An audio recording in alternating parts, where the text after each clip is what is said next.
يهده الله فلا مضل له ومن يضلل فلا هادي له وأشهد أن لا إله إلا الله وحده لا شريك له وأشهد أن محمدا عبده ورسوله يا أيها الذين آمنوا اتقوا الله حق تقاته ولا تموتن إلا وأنتم مسلمون يا أيها الناس اتقوا ربكم الذي خلقكم من نفس واحدة وخلق منها زوجها وبث منهما رجالا كثيرا ونساء واتقوا الله الذي تساءلون به والأرحام إن الله كان عليكم رقيبا يا أيها الذين آمنوا اتقوا الله وقولوا قولا سديدا يصلح لكم أعمالكم ويغفر لكم ذنوبكم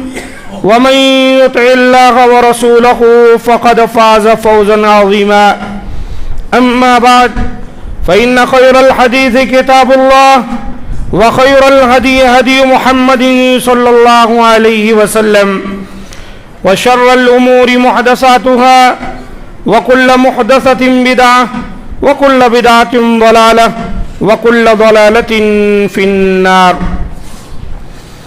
قال الله تبارك وتعالى في القرآن المجيد والفرقان الحميد فأعوذ بالله السميع العليم من الشيطان الرجيم من همزه ونفخه ونفثه بسم الله الرحمن الرحيم وإذا بشر أحدهم بالأنثى ظل وجهه مسودا وهو كظيم يتوارى من القوم من سوء ما بشر به أيمسكه على هون أم يدسه في التراب ألا ساء ما يحكمون. رب اشرح لي صدري ويسر لي أمري واحلل عقدة من لساني يفقهوا قولي رب زدني علما ربنا لا علم لنا إلا ما علمتنا إنك أنت العليم الحكيم. معزز سامعین کرام، آج کے خطبہ مسنونہ کے بعد قرآن حکیم سورۃ النحل کی 2 آیتیں میں نے آپ کے سامنے تلاوت کی ہیں، آیت نمبر 58 اور 59۔ ان آیتوں میں اللہ رب العزت نے اسلام کے آمد سے قبل یعنی نبی صلی اللہ علیہ وآلہ وسلم کہ رسول بنائے جانے، نبی بنائے جانے سے پہلے، جس کو جاہلیت کا دور کہا جاتا ہے، لوگ عورتوں کے ساتھ، بچیوں کے ساتھ کیا معاملہ کرتے تھے اس کا ذکر اللہ تعالی نے کیا ہے۔ فرمایا جب ان میں سے کسی کو لڑکی کی ولادت کی خوشخبری دی جاتی تھی، وَإِذَا بُشِّرَ أَحَدُهُمْ بِالْأُنثَىٰ ظَلَّ وَجْهُهُ، جب کسی کو اس کے گھر بچی پیدا ہوئی ہے اس بات کی بشارت دی جاتی، خوشخبری دی جاتی، تو اس کا چہرہ مارے غم و غصے کے سیاہ پڑ جاتا تھا، بجائے وہ اس بشارت کو قبول کرے غصے میں آ جاتا تھا۔ وَهُوَ قَظِيمٌ، دل ہی دل میں کڑنے لگتا تھا۔ اللہ تعالیٰ نے فرمایا یتوارا من القوم من سوء، وہ لوگوں سے چھپا چھپا پھرتا تھا، کہیں لوگ اس کو دیکھ نہ لیں، اپنا چہرہ چھپائے پھرتا تھا۔ ما بشر بھی، جو خبر اس کو دی گئی ہے اس کو اس قدر برا جانتا تھا کہ اس بری خبر سے اپنا چہرہ چھپائے چھپائے لوگوں کے درمیان سے دور دور بھاگتا تھا، اور دل میں یہ خیال کرتا تھا ایمسکہ علی ہون ام یدسہ فی التراب، کہ ذلت و رسوائی کے باوجود اپنے پاس اس لڑکی کو جو تولد ہوئی ہے رکھے یا پھر اس کو مٹی کے نیچے دبا دے۔ اللہ تعالیٰ نے فرمایا الا ساء ما یحکمون، بہت ہی افسوسناک اور برا فیصلہ ہے جو وہ کیا کرتی تھی۔ تو دیکھیں اسلام جو ہے جب آیا تو ان بچیوں کو ایک بہت اونچا مقام دیا۔ اس کے آنے سے پہلے یہ تو عرب کی سرزمین پر تھا، نبی صلی اللہ علیہ وسلم کی آمد سے پہلے جاہلیت کے دور میں تھا، لیکن اسلام ایک ایسا اچھا مذہب ہے جس نے خواتین کو، بچیوں کو بہت اونچا مقام دیا۔ ورنہ دنیا تو یہ کہنے سے بھی قاصر تھی کہ عورت آیا اللہ کی کوئی مخلوق ہے یا نہیں ہے، یہ انسان ہے یا نہیں ہے۔ وہ تو یوں بھی کہا کرتے تھے یہ کوئی اور مخلوق ہے، بلکہ ان کے یہاں یہ بات بھی پائی جاتی تھی کہ عورت جو ہے یہ بری مخلوق ہے اور برائی کو جنم دینے والی اور شر کا منبع ہے۔ وہ لوگ سمجھتے تھے دنیا کے اندر جتنی برائیاں پیدا ہوتی ہیں یہ سب انہی عورتوں کی وجہ سے ہوتی ہیں۔ اسے گھر کی لونڈی سمجھتے تھے، اس کا کوئی مقام نہ تھا۔ ہمارے ملک ہندوستان میں جو عورتوں کے لیے بڑی بڑی باتیں کی جاتی ہیں، آج انگلی اٹھاتے ہیں اسلام پر کہ اسلام نے خواتین کو کوئی مقام نہیں دیا، جبکہ ہندوازم میں یہ بات موجود تھی کہ اگر کوئی شخص وفات پا جاتا تو اس کی بیوی کو زندہ رہنے کا حق نہیں تھا، یا اچھی بیوی وہ سمجھی جاتی تھی جو اپنے شوہر کے چتا میں کود کر اپنی جان دے دے، اسے لوگ زندہ نہیں رکھتے تھے۔ جن کے ہاں یہ تصور تھا وہ لوگ آج اسلام پر انگلی اٹھا رہے ہیں۔ اس میں یقینی بات ہے ان کی ناسمجھی ہے، اسلام کے مطالعے سے دوری ہے، لیکن اس کے اندر ہماری اور آپ کی بھی کمی ہے کہ اسلام نے جو مقام عورتوں کو دیا، خواتین کو دیا، جو تعلیمات دی، آج ہم ان تعلیمات پر عمل نہیں کرتے۔ خواتین کے ساتھ زیادتی کرنے میں ہم بھی آگے ہیں۔ ان کے مسائل خلا کے ہوں، طلاق کے ہوں، حقوق کے ہوں، ہر جگہ ہم ڈنڈی مارتے ہیں، جس کی وجہ سے وہ کورٹ پہنچتی ہیں، عدالت پہنچتی ہیں، قانونی چارہ جوئی کرنے پر مجبور ہوتی ہیں، اور دوسروں کو ہم پر اور آپ پر اور اسلام پر انگلی اٹھانے کا موقع ملتا ہے۔ لہذا ہم کو اور آپ کو سب سے پہلے سمجھنا چاہیے کہ اسلام نے ان خواتین کو کتنا بڑا مقام دیا۔ سب سے بڑا مقام جو اسلام نے دیا ہے وہ یہ کہ ان عورتوں کو زندہ رہنے کا مقام دیا، کہ جب یہ پیدا ہوتی تھی تو بچپن میں ہی ان کو زمین کے نیچے دبا دیا جاتا تھا۔ اللہ کے رسول صلی اللہ علیہ وسلم جب آئے اس کے بعد ان کو زندگی ملی، حیات ملی، اور اس طرح سے یہ دنیا کے اندر ایک مقام پانے لگ گئی۔ قرآن مجید میں اللہ تعالیٰ نے اس بات کا ذکر کیا ہے قیامت والے دن اللہ تعالیٰ ایسی دفن کی ہوئی لڑکیوں سے، بچیوں سے جو بچپن میں ماری گئی ہیں سوال کرے گا۔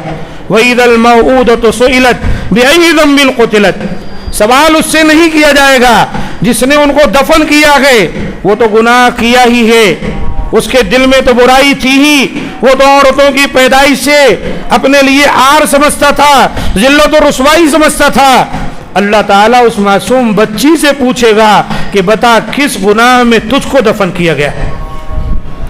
تو اسلام نے میرے دوستو جو سب سے بڑا مقام خواتین کو دیا وہ یہ دیا کہ بچپن میں جو ان کی زندگی چھین لی جاتی تھی، اللہ تعالیٰ نے ان کو یہ زندگی عطا فرما دی کہ ان کو بھی زندہ رہنے کا حق اللہ تعالیٰ نے دیا۔ اور نبی صلی اللہ علیہ وآلہ وسلم نے اس طرح کے کاموں کو بہت بڑا گناہ قرار دیا۔ بخاری شریف کی حدیث ہے، آپ نے فرمایا ان اللہ حرم علیکم حقوق الامہات ووعد البنات، اے لوگو یقیناً اللہ تعالیٰ نے تم پر ماؤں کی نافرمانی کو حرام ٹھہرایا ہے۔ یعنی ہماری مائیں اگر شریعت کے دائرے میں کوئی حکم دیں، کوئی بات کہیں، ہمارے والد تو ہم کو چاہیے ان کی باتوں کو مانیں، ان کی باتوں کو نظر انداز نہ کریں۔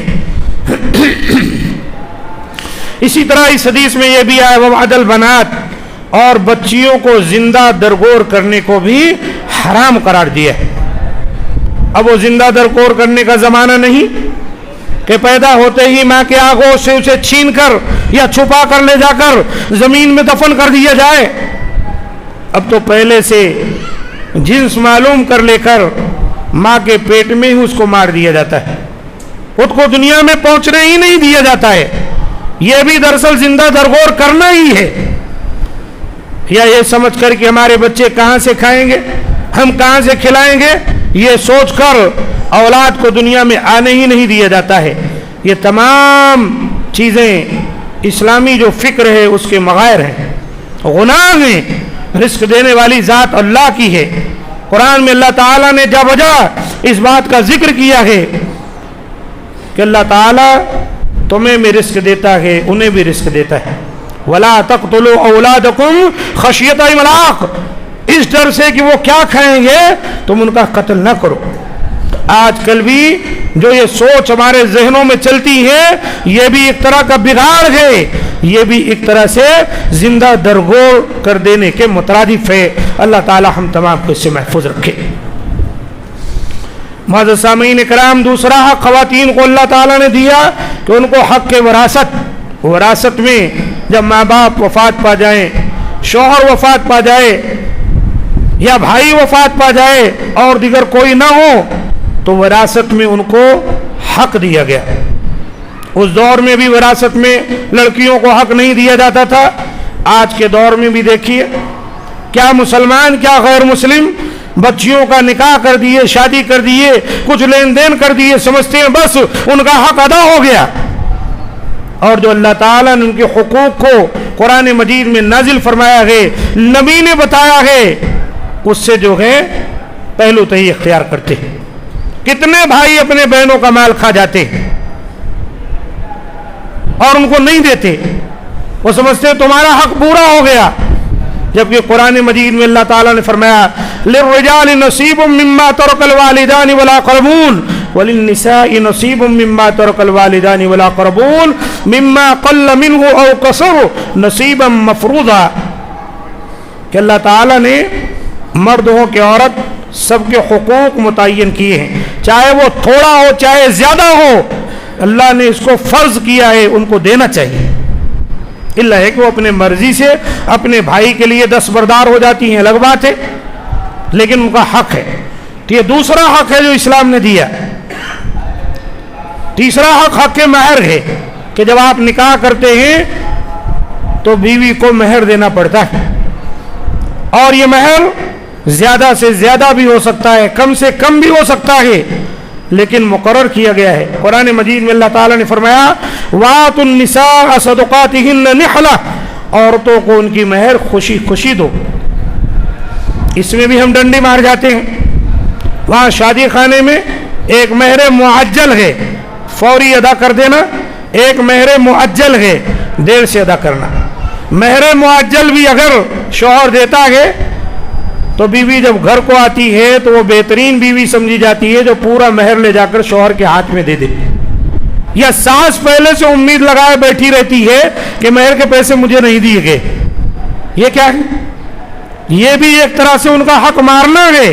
جب اللہ تعالیٰ نے ان کا حق مقرر کیا اور ملکیت ان کی ہے، بیوی کو آپ نے دیا ہے، اس کی ملکیت ہے، وہ چاہے مسجد میں دے، مدرسے میں دے، بھائی کو دے، بہن کو دے، باپ کو دے، شوہر کو دے، ساس کو دے، نند کو دے، کسی کو دے، کسی کا اس کے اوپر زور نہیں، وہ اس کا مال ہے۔ ادھر دیتے ہیں، ادھر لینے کی امیدیں لے لیتے، سونے وغیرہ جو دیے رہتے ہیں اس کو لے لیتے، شادی میں دے دیے، بڑپن ظاہر کر دیے، گھر آنے کے بعد مہینے دو مہینے میں یہ کام ہے، وہ کاروبار، یہ وہ جو کچھ دیے تھے، جو کچھ باپ کا تھا اس کے سب لپیٹ لیتے۔ یہ ایک طرح سے ظلم ہے خواتین پر۔ ہاں پریشانی میں ہے، اپنی خوشی سے وہ آپ کی کچھ مدد کرتی ہے، تعاون کرتی ہے، قرض کے طور پر آپ لیتے ہیں اور بعد میں لوٹائیں گے، کوئی بات نہیں، لیکن اس طرح سے چھینا جھپٹی کرنا اور اس کے لیے مکاریاں اور عیاریاں کرنا اور اس کا مال جو تم نے دیا یا اس کے والدین کے پاس سے جو ملا سب جو ہے ہڑپ کر جانا، یہ ظلم ہے، گناہ ہے۔ اور مہر معجل جو دیر سے دینا ہے وہ تو زندگی بھر دیتا ہی نہیں آدمی. اگر کبھی بیوی پوچھے تو کیا ہے, سب کھلاتا پلاتا ہوں, گھر دیا, یہ دیا, وہ دیا, بچوں کی پرورش, ابھی تمہاری مہر باقی ہے؟ ہاں باقی ہے. اگر آپ مر جائیں گے آپ کے وراثت, آپ کے چھوڑے ہوئے ترکے میں سے اس کا مہر دیا جائے گا. اگر نہیں اس کا مہر ملتا ہے قیامت کے دن وہ تمہارا گریبان پکڑ سکتی ہے. لہذا نکاح کے وقت جو لوگ مہر نہیں دیے ان کو چاہیے جس قدر جلدی ہو سکے اپنے بیوی کا مہر دے دیں. یہ اللہ رسول کا حکم ہے, اس میں کوتاہی نہ کریں. اگر کریں گے تو خود جو ہے گویا خواتین اور بیوی کے حقوق کو مارنے والے بنے. بلکہ ایک حدیث ایسی بھی ہے, اگر کوئی مہر مانگتا ہے نیت اس کی یہ ہے کہ وہ مہر نہیں دے گا تو اللہ کے رسول نے فرمایا وہ اپنے بیوی کے ساتھ نکاح کرنے کے باوجود زنا کرتا ہے, بدکاری کرتا ہے, وہ اس کی بیوی کی حیثیت سے نہیں ہے. جب پہلے ہی ارادہ تھا کہ مجھے دینا ہونا نہیں ہے بس بات دو. اور آج اکثریت ایسے لوگوں کی پائی جاتی ہے. چوتھا حق یہ ہے کہ اسلام نے مختلف حیثیتوں سے عورتوں کے ساتھ عزت و تکریم کا معاملہ کیا ہے. عورت کو اگر ماں کی حیثیت سے ہے تو اس کے ساتھ حسن سلوک کا حکم دیا, ماں کی مخالفت کو حرام قرار دیا, ماں کی خدمت کو دخول جنت کا سبب بتلایا, اور یہ بتایا ہے کہ جنت ماں کے قدموں تلے. ایک صحابی ایک مرتبہ اللہ کے رسول کے پاس آئے اور کہا یا رسول اللہ, لوگوں میں میرے حسن سلوک کا سب سے زیادہ مستحق کون ہے؟ اللہ کے رسول نے کہا امک, تیری ماں. پھر پوچھا پھر کون ہے؟ کہا تیری ماں. پھر پوچھا پھر کون ہے؟ کہا تیری ماں. پھر سوال کیا تو آپ نے فرمایا ثم اباک, پھر تیرا باپ. دیکھا آپ نے, ماں کے درجے کو باپ کے مقابل میں 3 گنا بڑھا کر پیش کیا گیا ہے. ایک عورت ہونے کی وجہ سے ایک ماں ایک بچے کی پرورش اور پرداخت اور حمل میں جو مشکلیں اٹھائی ہے, کئی ایسے مراحل ہیں جہاں باپ اس میں شریک نہیں ہو سکتا تھا. اس نے 9 مہینے تک اپنے شکم میں اپنے بچے کو اٹھائے رکھا. اس نے زچگی کے وقت جو ہے اس کے لیے آہیں بھری درد کو سہا اور اپنے سینے سے دودھ پلاتی رہی 2 مہینے تک, 2 سال تک. یہ تمام وہ صورتیں ہیں جس میں کوئی اور شریک نہیں ہو سکتا. اسی لیے اللہ تعالیٰ نے اور اس کے رسول نے ماں کے حقوق کو بڑھا چڑھا کر پیش کیا. اس لیے ماں کے حقوق کا خیال کرنا چاہیے, اس کے سامنے زبان نہیں دراز کرنی چاہیے, عزت اور احترام سے پیش آنا چاہیے. اور اسی طرح اللہ کے رسول صلی اللہ علیہ وسلم کا وہ فرمان کہ جو آدمی ماں کی خدمت کرتا ہے گویا اس کے پاؤں تلے جنت ہے, یہ بھی بہت بڑی بشارت ہے.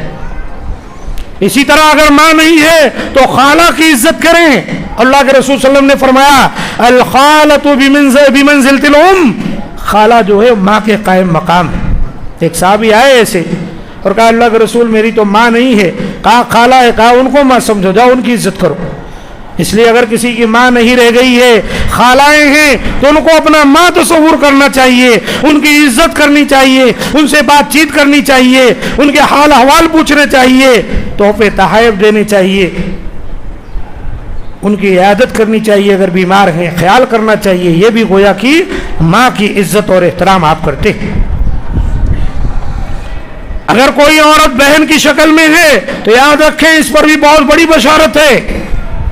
اللہ کے رسول نے فرمایا لا يكون لأحد 3 بنات او 3 اخوات فيحسن اليهن الا دخل الجنہ.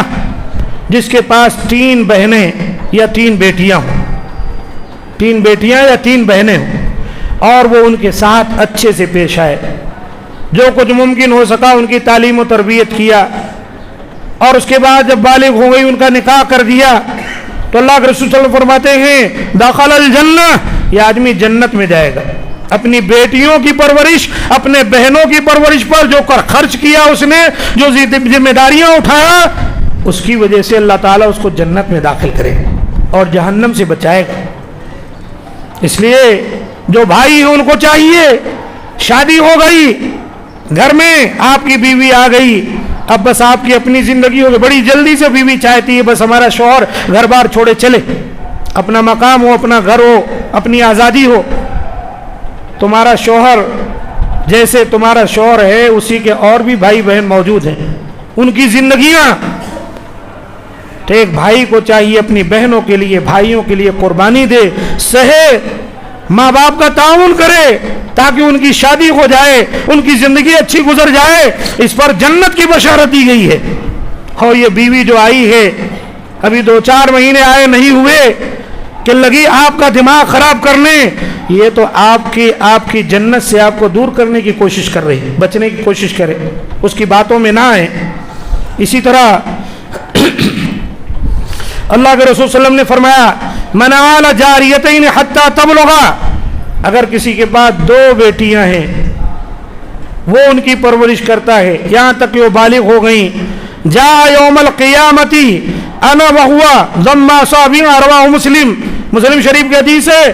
اللہ کے رسول نے کہا قیامت کے دن وہ ایسے آئے گا، آپ نے ایسے انگلی کو ملایا، کہا جیسے دونوں انگلیاں ملی ہوئی ہیں نا، یعنی وہ میرے قریب جنت میں ہوگا۔ اللہ اکبر، بچیوں کی پرورش پر نہ کہ جنت ملے گی بلکہ رسول اللہ صلی اللہ علیہ وآلہ وسلم کی قربت اور رفاقت حاصل ہوگی۔ یہ ہمارے لیے بہت بڑی بشارت ہے۔ دوسری حدیث میں آپ صلی اللہ علیہ وسلم فرماتے ہیں من ابتلی من البنات بشیء، کسی کو بچیاں ہی بچیاں ہو جائیں، ہمارا کیا قصور ہے؟ لوگ بیوی کو مارتے ہیں، آگے بچہ نہیں ہوا طلاق دے دوں گا، اس طرح کی دھمکی دیتے ہیں۔ بھائی وہ بچی پیدا کر رہی، جو بچہ پیٹ میں پل رہا ہے اس کے شکم میں، اس کا بیج ڈالنے والے تو آپ ہی تھے، بیٹے کا ڈال دیے ہوتے آپ۔ یہ کسی کے اختیار میں ہے بیٹا بیٹی بنا لے؟ جو کچھ اللہ مقدر کیا ہے وہ دنیا میں آ رہے ہیں، بچیاں ہو رہی ہیں تو گھر کا ماحول خراب ہو جا رہا ہے، خواتین طرح طرح کی باتیں بناتی ہیں۔ اللہ کے رسول کہتے ہیں من ابتلی من البنات، ارے بچیاں تو بڑی نعمت ہیں، آنکھوں کا سکون ہے، اگر اس کے ذریعے سے کسی کی آزمائش ہو گئی، اس کے گھر میں بچیاں ہی بچیاں ہو گئیں، فاحسن الیہن، جس قدر ممکن ہے ان کے ساتھ احسان کرے، ان کا خیال کرے، کھانے کپڑے کا بندوبست کرے، ان کی پڑھائی لکھائی کا خیال کرے، کن لہ سترا من النار، تو یہ بچیاں کل روز قیامت اس کے لیے جہنم سے آڑ بن جائے گی۔ آپ کے کوئی اعمال اچھے نہ تھے، فرشتے پکڑ کر جہنم میں لے جا رہے ہوں گے، بچی کھڑی ہو جائے گی، میرا باپ ہے، میری پرورش کی اللہ میاں، یہ جہنم میں، اس بچی کی پرورش اور اس کی نگہداشت اور اس کے اچھے خیالات کی وجہ سے اللہ تعالیٰ اس بچی کی وجہ سے آپ کو جہنم سے جنت میں پہنچا دے گا۔ کتنی بڑی دولت ہے!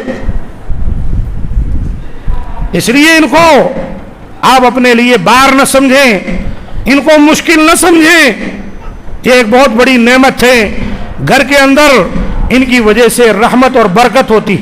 آپ اندازہ لگائیں، ایک مرتبہ ایک بچی ابا کہہ کر پکارتی ہے، یہ ابا کہہ کر، یہ اماں کہہ کر، یا بھائی کہہ کر، ایک بہن اپنے بھائی کو یا ایک بچی ماں باپ کو جب ابا اماں کہہ کے پکارتی ہے، اس کے پکارنے میں جو درد ہوتا ہے وہی بچہ پکارتا ہے، آپ دیکھ لیجئے اس کے اندر وہ درد نہیں ہوتا ہے۔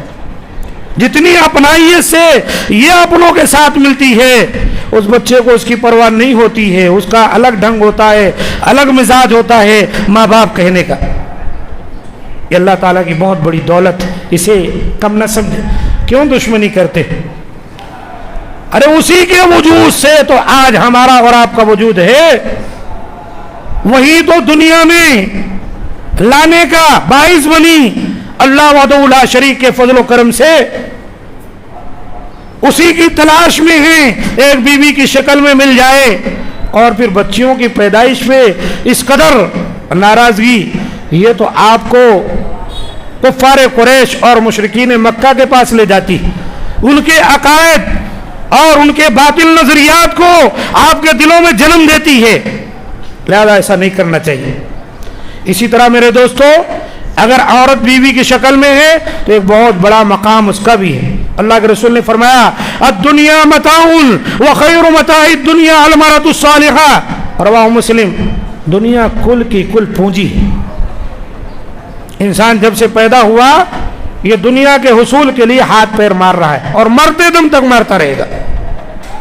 اللہ کے رسول کہتے ہیں یہ دنیا کی تمام پونجی میں، دنیا کے تمام فائدے میں، دنیا کے تمام بینیفٹ میں سب سے بہترین پونجی اگر تمہارے لیے کوئی ہے، المرأۃ الصالحہ، نیک بیوی۔ اللہ کے رسول فرماتے ہیں اکمل المومنین ایمانا احسنهم خلقا، سنو ایمان کے لحاظ سے کامل مومن وہ ہے جس کے اخلاق اچھے ہوں۔ وَخِيَارُكُمْ خِيَارُكُمْ لِنِسَائِهِمْ خُلُقًا، تم میں بہترین اخلاق والے، اچھے اخلاق والے وہ ہیں جو اپنے بیویوں کے ساتھ اچھے اخلاق سے پیش آتے ہیں۔ دنیا تو آپ کو بہت اچھا کہتی ہے، مولانا صاحب، حافظ صاحب، صدر صاحب، سیکریٹری صاحب اور بھی جو کچھ القاب ہیں اس کو نوازتی ہے، ماشاءاللہ۔ کیا ہے گھر میں آپ کا ماحول کیا ہے؟ گھر میں جانے کے بعد آپ کے بچے آپ کو کیسے پاتے ہیں؟ آپ کی بیوی آپ کے تعلق سے کس قدر مطمئن ہے؟ ایک انسان کے ایمان کی نشانی یہ ہے۔ اس لیے اگر اس سلسلے میں کچھ کوتاہی ہے تو دور کریں، انسان ہے، کبھی کبھی غلطیاں ہو جاتی ہیں، بیوی کی طرف سے بھی کچھ باتیں بڑھ جاتی ہیں، شوہر کی طرف سے بھی انبن ہو جاتی ہے، مسائل کو ختم کرے، مل کے محبت کے ساتھ رہے۔ اللہ کے رسول نے فرمایا ہے تم میں کا کوئی اپنے بیوی کو یوں نہ چھوڑے، ایک مومنہ بیوی ہے نا تو ایک مومن آدمی کو چاہیے اسے ترک نہ کرے، ممکن ہے اس کے اندر کوئی ایک خلق، اس کے اخلاق میں سے کوئی ایک خلق آپ کو ناپسند ہو، باقی اور کوئی چیزیں اس میں بہتر ہو۔ قرآن نے کہا اللہ تعالیٰ کوئی اور خیر و بھلائی اس میں پیدا فرما دے گا، لہذا صبر و تحمل کے ساتھ زندگی گزارنی چاہیے۔ اللہ کے رسول نے اپنے آپ کو پیش کیا، کہا خیرکم خیرکم لأہلہ وانا خیرکم لأہلی، لوگوں تم میں بہتر وہ ہے جو اپنے اہل و عیال کے ساتھ بہتر ہے، اور میں اپنے بیویوں کے ساتھ بہتر ہوں۔ اللہ کے رسول صلی اللہ علیہ وسلم اپنی اہلیاؤں کے ساتھ بڑے اعلیٰ اخلاق سے پیش آیا کرتے تھے۔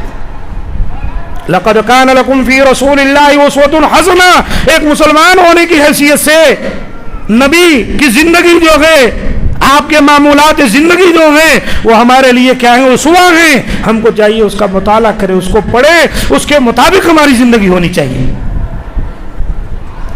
اسی طریقے سے ایک حق اور بھی ہے، وہ یہ ہے پانچواں حق کہ اسلام نے عورتوں کے فطری کمزوریوں کو ملحوظ رکھا ہے۔ نماز روزہ فرض ہے، لیکن جانتے ہیں عورت کو اللہ نے کمزور بنایا ہے، اس کی طبیعت میں کمزوری ہے، دماغ میں کمزوری ہے، اس کی وجہ سے اللہ تعالیٰ نے کچھ ایام اس پر ایسے آتے ہیں اس میں اللہ تعالیٰ نے نماز کو معاف کر دیا۔ نماز کتنا بڑا فریضہ ہے جانتے ہیں؟ سب سے پہلے قیامت کے دن نماز کے بارے میں سوال ہوگا۔ کوئی مسلمان ہوتا ہے تو سب سے پہلے اس پر نماز فرض ہوتی ہے، لیکن اللہ نے اپنی ان بندیوں پر رحم کرتے ہوئے کہ ان کو جو 6-7 دن کے ایام ان کے مخصوص پیریڈ ہوتے ہیں اس میں کہا نماز پڑھنے کی ضرورت ہی نہیں اور لوٹانے کی بھی ضرورت نہیں، معاف کر دیا۔ اتنی بڑی جو چھوٹ اللہ تعالیٰ نے ان کو دی ہے تو اس کا معنی ہے ان عورتوں کا مقام اللہ تعالیٰ کے ہاں بہت بڑا ہے، اللہ نے ان کی ایسی عزت و تکریم کی۔ مرد آدمی اگر چھوڑ دے تو گناہ عظیم کا مرتکب ہوگا، جان بوجھ کر چھوڑتا ہے تو کافر بھی بن سکتا ہے۔ جب تک ہوش و حواس ہے، بستر مرگ پر پڑا ہوا ہے، اگر دماغ کام کر رہا ہے نماز پڑھنی، وضو نہیں کر سکتا، تیمم نہیں کر سکتا، ناپاک ہے، نجس ہے، نجاست کی تھیلیاں لگی ہوئی ہیں، لیکن دماغ زندہ ہے، چل رہا ہے، اس کو دماغ سے وضو کرنا پڑے گا، دماغ سے نماز پڑھنی پڑے گی اس کو۔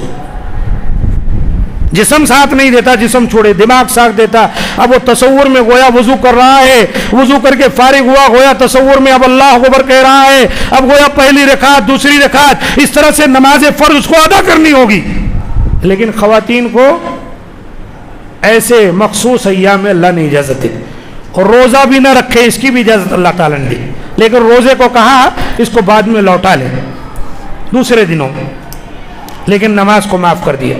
اس سے بھی ہم سمجھ سکتے ہیں کہ اسلام نے خواتین کو اونچا مقام دیا ہے۔ اور اس کے بعد چھٹا حق یہ ہے کہ خواتین کو اللہ تعالیٰ نے ایک حق یہ دیا ہے، جیسے شوہر اگر بیوی اس کو پسند نہیں ہے، انبن ہو رہی ہے، زندگی گزارنا محال ہے، طلاق دے کر اس کو جدا کر سکتا ہے، بیوی کو بھی اللہ تعالیٰ نے حکم دیا ہے کہ اگر شوہر ناپسند ہے یا زیادتی اور ظلم کرتا ہے تو وہ بھی خلا کا درخواست دے کر اپنے آپ کو علیحدہ کر سکتی۔ یہ اتنا بڑا مقام بیوی کو دیا گیا، دوسرے کسی کے پاس نہیں ہے۔ وہ لوگ زندگی بھر اس کے بیوی کے نام پر رہے یا جائیں، برائی کریں، بدکاری کریں، تو یہ اللہ تعالیٰ کی بہت بڑی نعمت ہے، عورتوں کو یہ مقام دیا۔ عورتوں کو چاہیے بات بات میں خلا کا مطالبہ نہ کرے کہ یہ گناہ ہے، جتنا ہو سکے کوشش کرے زندگی گزارنے کی، گزر بسر کرنے کی، لیکن اگر کوئی مجبوری آ جائے، حالات اس طرح پیچیدہ ہو جائے کہ زندگی گزارنا مشکل ہے، تو اسلام نے اختیار دیا ہے وہ خلا کی درخواست کر کے اپنے آپ کو علیحدہ کر سکتی ہے۔ ساتواں حق یہ ہے کہ اسلام نے تعلیم و تربیت جہاں مردوں کے لیے رکھی، وہیں اللہ تعالیٰ نے خواتین کے لیے بھی رکھا ہے۔ طلب العلم فریضہ علی کل مسلم، بعض ضعیف روایتوں میں مسلم کے ساتھ مسلمہ بھی آیا ہے۔ کیا ہے؟ علم کا حاصل کرنا جس طرح مردوں پر فرض ہے، عورتوں پر بھی فرض ہے۔ نبی صلی اللہ علیہ وسلم کے زمانے اقدس میں خواتین نبی صلی اللہ علیہ وسلم سے گزارش کیا کرتی تھی کہ یا رسول اللہ صلی اللہ علیہ وسلم ہفتے میں ایک دن ہمارے لیے بھی مقرر کر دیں، ہم خواتین ہیں، ہم بھی کچھ آپ سے سیکھنا چاہتے ہیں۔ اللہ کے رسول جایا کرتے تھے اور ان کو تعلیم دیا کرتے تھے۔ خواتین کبھی کبھی مسائل پوچھنے اللہ کے رسول صلی اللہ علیہ وسلم کی خدمت میں حاضر ہو جایا کرتی تھی۔ خواتین میں بھی بڑی بڑی جلیل القدر عالمہ تھیں، فاضلہ تھیں۔ حضرت عائشہ صدیقہ رضی اللہ تعالیٰ عنہ، ان کے پاس بڑے بڑے صحابہ کرام زانوِ تلمذی، یعنی ان کے پاس آ کر بیٹھ کر مسئلے مسائل پوچھا کرتے تھے۔ بسا اوقات جب کسی کی سمجھ میں بات نہیں آتی تھی تو حضرت عائشہ صدیقہ رضی اللہ تعالیٰ عنہ اس گتھی کو سلجھا دیا کرتی تھی قرآن و سنت کے ذریعے، اور بھی جو علم وافر اللہ نے ان کو عطا کیا تھا۔ تو یہ کہنا خواتین کو تعلیم نہیں دلانی غلط بات ہے۔ خواتین کو اول درجے پہ تعلیم دلائیں۔ کیوں؟ خواتین تنہا علم حاصل کر کے عمل نہیں کرے گی، بلکہ وہ تو خود اپنے آپ میں ایک تربیت گاہ، ایک مدرسہ، ایک مکتب ہے۔ اگر وہ پڑھی لکھی رہے گی تو اس کے آغوش میں جو بچہ آئے گا تو گویا گھر سے ہی اس بچے کا مدرسہ شروع ہو گیا۔ کیا حلال ہے، کیا حرام ہے، کیا جائز ہے، کیا ناجائز ہے، کیا مستحب ہے، کیا کرنا ہے، کیا نہیں کرنا ہے، ساری تعلیم ایک ماں اپنے بچوں کو، بچیوں کو بچپن سے ہی دے گی، جب پڑھی لکھی ہوگی تب۔ اس کے لیے ہم کو اور آپ کو چاہیے خواتین کے تعلیم و تربیت کا انتظام کریں۔ اور یہ بھی ضروری نہیں جیسا ہم سوچتے ہیں کہ تعلیم و تربیت بچپن میں بڑی عمر کی خواتین بھی سیکھ سکتی، مسجدوں میں انتظام کرنا چاہیے، بلکہ کیا جاتا ہے۔ آئیں وہ درس دروس میں حصہ لیں، روزانہ گھنٹے آدھا گھنٹے بیٹھے، مسائل سنیں، لکھیں، پڑھیں، کتاب لے جائیں، مطالعہ کریں، الحمدللہ بہت ساری معلومات ان کو حاصل ہو جائے۔ اسی کو کہتے ہیں علم حاصل کرنا۔ یہ کس نے کہہ دیا کہ علم جو ہے بچپن میں بچوں کے کندھوں پر آپ بوجھ لاد کر علم حاصل، یہ کس نے کہہ دیا؟ اللہ کے رسول 40 سال میں نبوت پاتے ہیں اور صحابہ کرام سب بڑے بڑے ہیں، کوئی 40 کا، کوئی 60 کا، کوئی 30 کا، کوئی 35 کا، کوئی 15 کا، اور ایسا علم حاصل کیے۔ آج امت کے پاس جتنا علم کا ذخیرہ ہے سب انہی صحابہ کرام کا ہی لکھا ہوا، پڑھا ہوا، بتایا ہوا ہمارے سامنے موجود ہے۔ تو تعلیم بالغہ بھی بڑا مؤثر اس سلسلے میں اثر چھوڑ سکتا ہے ہماری زندگی کے اندر۔ ہم کو اور آپ کو چاہیے کہ اس کا خیال کریں۔ اور اسی طریقے سے اللہ کے رسول صلی اللہ علیہ وسلم نے بہت ساری باتیں اپنی امت کو بتائی ہیں، ہم کو اور آپ کو چاہیے کہ ہم لوگ اس کا خیال کریں اور اس سلسلے میں کوتاہی نہ کریں، اور یہ سمجھیں خواتین اللہ تعالیٰ کی بہت بڑی نعمت ہے ہمارے اور آپ کے لیے۔ علامہ اقبال بہت بڑے شاعر گزرے، انہوں نے ایک جگہ کہا، وجود زن سے ہے تصویر کائنات میں رنگ۔ اس دنیا کے اندر، اس دنیا ایک تصویر ہے، اس تصویر کے اندر جو رنگینیاں ہیں، جو بہاریں ہیں، یہ عورتوں کی وجہ سے ہے۔ اگر یہ نہ ہو تو یہ کائنات کی تصویر ایک تصویر ہی رہ جائے گی، اس کی کوئی حقیقت نہ ہوگی۔